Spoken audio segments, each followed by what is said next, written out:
बिस्मिल्लाहिर्रहमानिर्रहीम अस्सलाम वालेकुम। कैसे हैं आप सब?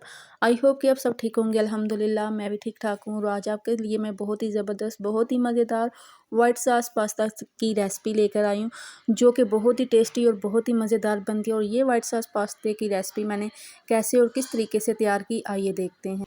सो अगर आप मेरे चैनल पर नए हैं तो जल्दी से मेरे चैनल को सब्सक्राइब, लाइक और शेयर कर दीजिए। वाइट सॉस पास्ता तैयार करने के लिए सबसे पहले हमने मकरोनी को बॉयल कर लेना, ठीक है। आप किसी भी शेप की मकरोनी ले सकते हैं, ठीक है। सो गाइस यहाँ पे जी एक पैन में मैंने पानी रखा हुआ था, ठीक है। तो पानी हल्का सा गर्म हो चुका है। अब इसके अंदर मैं 1 टेबल स्पून नमक ऐड करूँगी और 1 टेबल स्पून इसके अंदर कुकिंग ऑयल ऐड करेंगे, ठीक है। कुकिंग ऑयल ऐड करके अब बारी मकरोनी ऐड करेंगे, ठीक है। यहाँ पे मैं मकरोनी ऐड कर रही हूँ। मकरोनी ऐड करके हल्का सा हम हिलाएंगे और मकरोनी को हमने ज़्यादा गलानी नहीं है, ठीक है। सो भाई यहाँ पे देखिए मकरोनी हमारी रेडी हो चुकी है, ठीक है। तो ये देखिए कुछ इस तरह से आपको नज़र आ रही होगी, ये गल चुकी है और हल्की सी अंदर से कच्ची है। अब मैं फ्लेम को ऑफ करूँगी और मकरोनी को उतार लेंगे। और अब हमने यहाँ पे देखिए मकरोनी को ठंडे पानी के अंदर से गुजारना, ठीक है। ठंडा पानी ऊपर डालना है इसलिए कि ये आपस में चिपके ना, ठीक है। वैसे भी मैंने कुकिंग ऑयल पहले से ऐड किया, अब इस टाइम पे आके मैं कुकिंग ऑयल ऐड नहीं करूँगी। अगर आप इस टाइम पे आके ऐड करना चाहते हैं तो आप इस टाइम पे भी आके कर सकते हैं। तो ये देखिए आज जो कितना अच्छा इस पर नज़र आ रहा है, ठीक है। ये है वाइट सॉस तैयार करने की। तो वाइट सॉस तैयार करने के लिए मैंने यहाँ पे बटर ले लिया 1.5 टेबल स्पून मैंने बटर लिया, ठीक है। और इसके अंदर 1 table spoon cooking oil add करेंगे, ठीक है। बस इतना सा हम कुकिंग ऑयल ऐड करेंगे और अब बटर और ऑयल को हम मेल्ट होने देंगे। चलिए बटर हमारा अच्छी तरह से मेल्ट हो चुका है और अब इसके अंदर हम ऐड करेंगे तो 2 टेबल स्पून मैदा, ठीक है। ये भर के मैंने 2 टेबल स्पून मैदे के ऐड किए हैं। और अब मैदे को हमने बटर के अंदर अच्छी तरह से भून लेना है। बिल्कुल हल्की फ्लेम पे हम मैदे को भूनेंगे। फ्लेम यहाँ पे हाई नहीं करनी। जैसे ही कलर इसका चेंज होगा तो हमने इसके अंदर दूध ऐड कर देना है। सो भाई यहाँ पे देखिए जी मैदे का हल्का सा कलर चेंज हो चुका है, ठीक है। तो अब इसके अंदर मैं दूध ऐड करूँगी। दूध तकरीबन मैंने 1 गिलास भर के दूध डाला है। और अब जल्दी से हम चम्मच चलाएंगे ताकि गुठलियाँ ना बने, ठीक है। और अब इसके अंदर हम डालेंगे 1/2 tea spoon black pepper powder add किया, ठीक है। और 1/2 टी स्पून हम इसके अंदर कुटी हुई लाल मिर्च ऐड करेंगे। यहाँ पे चम्मच को चलाते रहेंगे और 1/2 टी स्पून इसके अंदर वाइट पेपर पाउडर ऐड करेंगे और मिक्स करेंगे। यहाँ पे देखिए जी सॉस हमारी थिक होना शुरू हो चुकी है। और 1/2 टी स्पून के करीब हम इसके अंदर नमक ऐड करेंगे।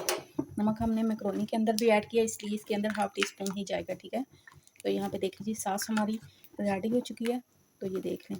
अभी मैं इसको थोड़ा सा गाढ़ा करूँगी, ज़्यादा गाढ़ा नहीं करना, ठीक है। अगर ज़्यादा हम गाढ़ा करेंगे तो वो फिर पास्ता अच्छा नहीं बनेगा, टेस्टी नहीं बनेगा। तो इसलिए हमने सॉस को थोड़ा सा पतला रखना है।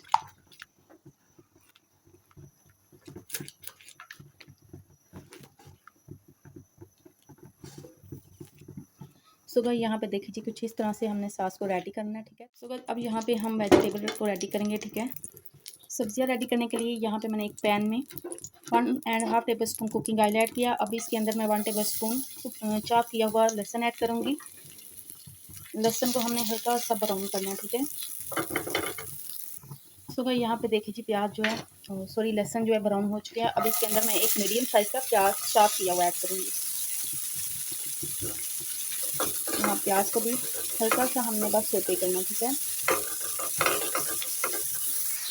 तो भाई यहाँ पे देखिए जी प्याज को हल्का सा मैंने सोते किया। अब बारी है गाजर की, मैं इसके अंदर गाजर ऐड करूँगी, ठीक है। तो यहाँ पे मिक्स करते हैं।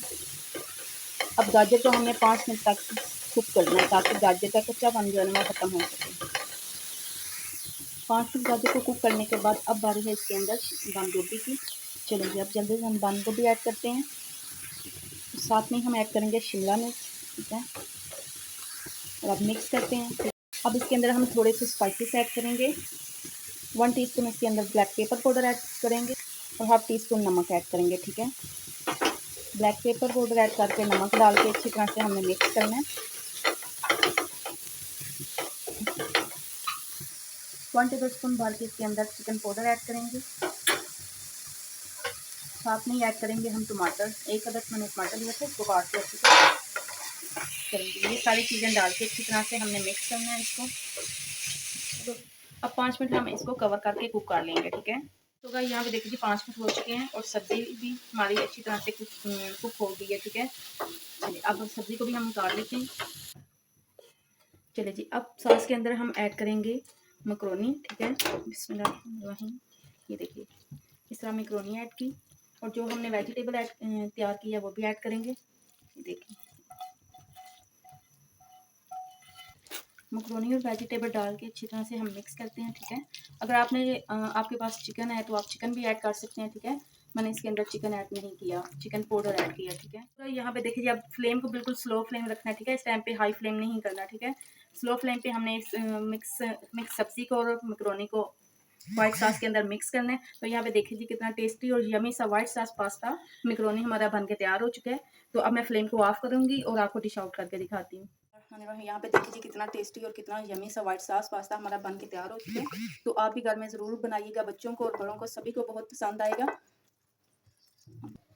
अल्हम्दुलिल्लाह ज़बरदस्त मज़ेदार व्हाइट सॉस पास्ता हमारा बन के तैयार हो चुका है। ये बहुत ही टेस्टी और बहुत ही यमी बना है। आप भी घर में ज़रूर ट्राई करिएगा और मुझे फीडबैक ज़रूर दीजिएगा। तो आप जब कमेंट में मुझे बताते हैं ना कि मेरी रेसिपी अच्छी बनी है तो मुझे बहुत खुशी होती है और मुझे बहुत ज़्यादा अच्छा लगता है कि आप लोग मुझे सपोर्ट कर रहे हैं। तो अपना और अपनी फैमिली का ख्याल रखिएगा, मुझे भी अपनी दुआओं में याद रखिएगा। मिलेंगे फिर किसी नई रेसिपी के साथ किसी नई वीडियो में, तब तक के लिए अल्लाह हाफ़िज़।